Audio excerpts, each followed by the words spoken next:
Boa tarde a todos, boa noite, bom dia, a hora que você está vendo esse vídeo.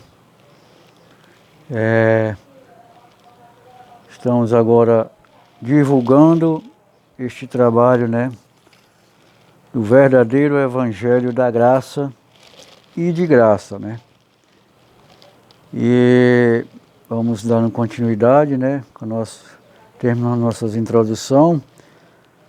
Agora nós vamos ver uma parte que vai falar de como todo esse sistema começou, uma parte bem histórica, para nós podermos termos entendimento de como o sistema religioso funciona hoje em dia. Então, através desses estudos, nós vamos aprender agora, pela história, e a história contemporânea, tudo que está acontecendo hoje no meio religioso. E o que está sendo divulgado hoje, como o nome de Evangelho de Cristo, não tem nada a ver com o que realmente os apóstolos ensinaram lá no primeiro século. Tudo foi paganizado, tudo foi modificado. Até as escrituras que você tem em mão hoje, ela não é mais uma escritura original. É cópia das cópias das cópias das cópias. Foram inseridos mais de 52 mil modificações, interpolações. Para você ter uma ideia, você tem em mão hoje não é a Bíblia original, tá? E nós temos que buscar no original grego e no original hebraico para ter um melhor entendimento das escrituras, Então nós vamos começar, nesta outra parte do estudo, a cronologia do paganismo cristão,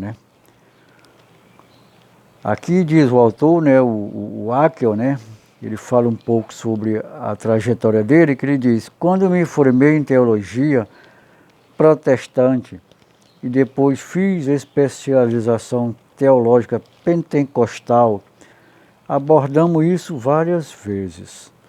Quer dizer, ele fala aqui, o autor, que quando ele fez a teologia, eu também posso acrescentar um pouco a minha história, Quando eu fui protestante, quando eu fui católico, quando eu fui um religioso por muitos anos, Eu também fiz teologia, Teologia evangélica, e estudei muito teologia católica quando eu estava lá no catolicismo. Então, a gente aprendeu muitas coisas, abordamos isso várias vezes, vários assuntos são abordados, É bem verdade que ainda existem milhões, ele fala aqui de católicos que nunca ouviram falar da cronologia do paganismo católico romano. Isso é verdade. A maioria, se não a grande maioria dos povos católicos, eles são bastante ignorantes a respeito de quase tudo, Da própria história da sua igreja, que eles estão dizendo que é a igreja verdadeira, se baseia porque a igreja tem vários séculos, Lá começou lá depois dos apóstolos, com Constantino, Então, eles têm essa falácia de dizer que a igreja católica é a igreja verdadeira. Mas a maioria deles não sabe aonde está metido. Eles não conhecem a própria história, eles não conhecem as escrituras, O que eles aprendem é o que os padres falam, a tradição da igreja ensina, que é estas deturpações que aí nós vemos hoje no meio das igrejas católicas e protestantes, Eles sofrem um impacto muito grande quando descobrem essas verdades, E foi isso que aconteceu, comigo também, quando eu comecei a estudar, questionar muitas coisas, então descobri que quase tudo ou nada tem a ver com o que realmente Jesus ensinou e seus apóstolos, Mas nunca vi até hoje um esquema cronológico do paganismo protestante tão lamentável e laodiceano como o católico. Ambas, né, mãe e filha, né, que a Igreja Católica é mãe e as igrejas protestantes filhas da Igreja Católica, né, apesar de eles não quererem admitir isso, mas são, tiveram uma história de amor e ódio. E agora, no final dos tempos agora, né, estão se unindo para um ecumenismo. Vejam bem como é que é a questão.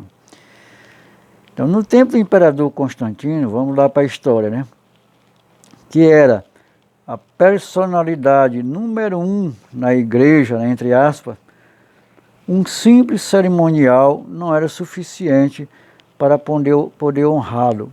A pompa e os rituais da corte imperial foram adotados pela liturgia cristã. Constantino introduziu as velas e a queima de incenso como parte dos cultos da igreja. Sob o reino de Constantino, os clérigos que usavam roupas normais no princípio passaram a vestir-se com roupa especial. Que tipo de roupa especial era esta? Eram peça do vestuário dos oficiais romanos. Ademais, se introduziram vários gestos de respeito aos membros do clero, que era semelhante aos dedicados aos oficiais romanos. Também foi adotado o costume romano de iniciar o culto com músicos profissionais. Para este propósito, corais foram treinados e trazidos para a igreja cristã. Todas essas características foram copiadas da cultura greco-romana e diretamente inseridas nas atividades da igreja cristã. A cristandade do século XIV foi profundamente moldada pelo paganismo grego e pelo imperialismo romano. A evolução da arquitetura dos templos. Depois da era de Constantino, os edifícios eclesiásticos passaram por várias etapas diferentes. A arquitetura cristã passou da fase basilical para a fase bizantina. As catedrais bizantinas tinham grandes cúpulas centrais, além de ícones e mosaicos decorativos. Depois da arquitetura bizantina, veio a românica. Se caracterizava por uma elevação de 3 plantas, com gigantes colunas sustentando arcos redondos e um interior colorido. Após o período românico, veio a era gótica do século XII.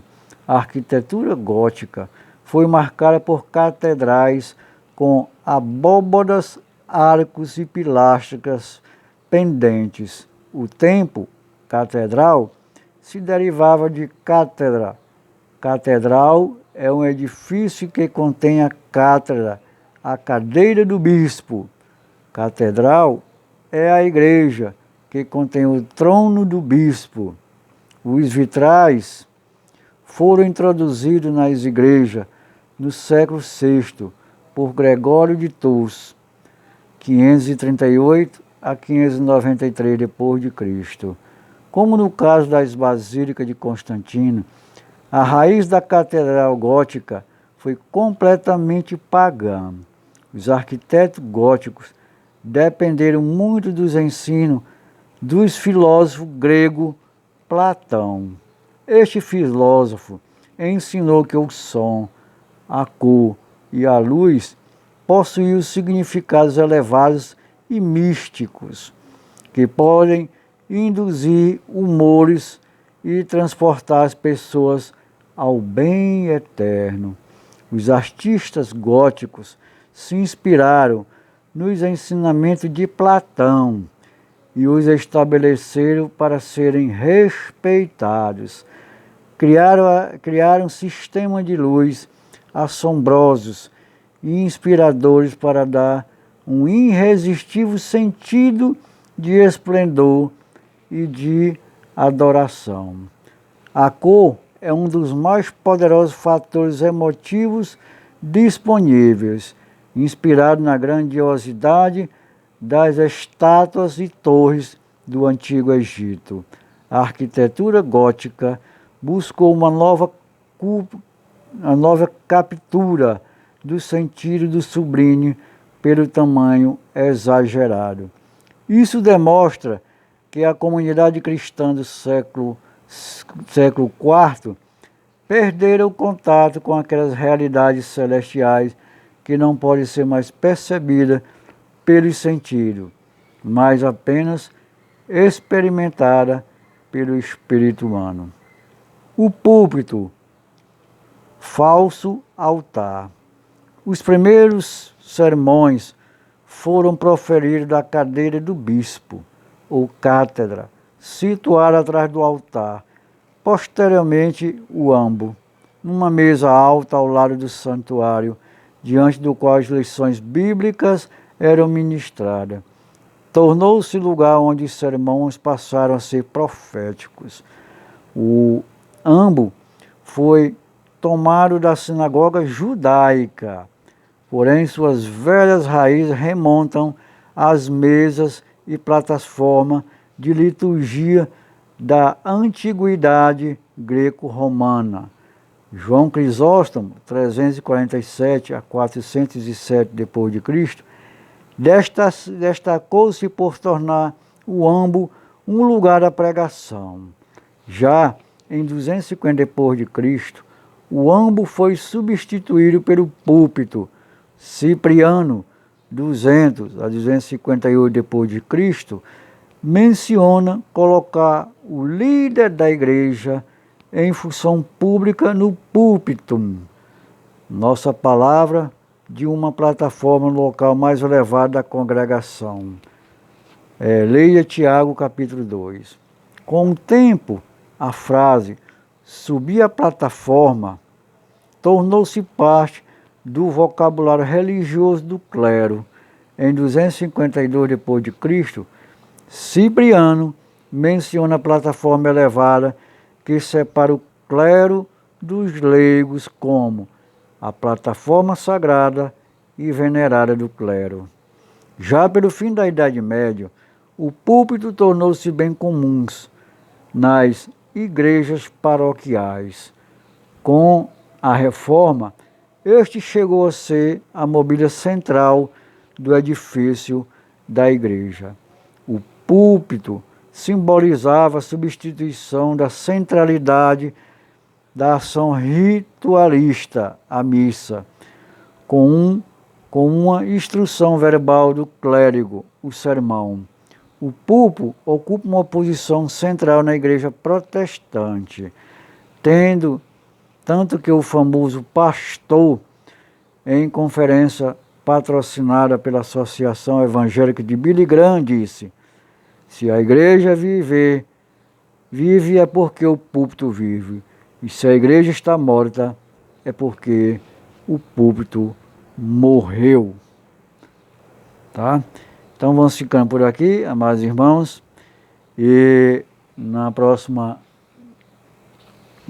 aula, né, vamos dar continuidade ao módulo de nossos estudos, né? Vamos tratar de saber o que é o sistema religioso. Então, um abraço a todos, que Deus nos acompanhe, Deus nos guarde e até uma próxima oportunidade, se Deus quiser.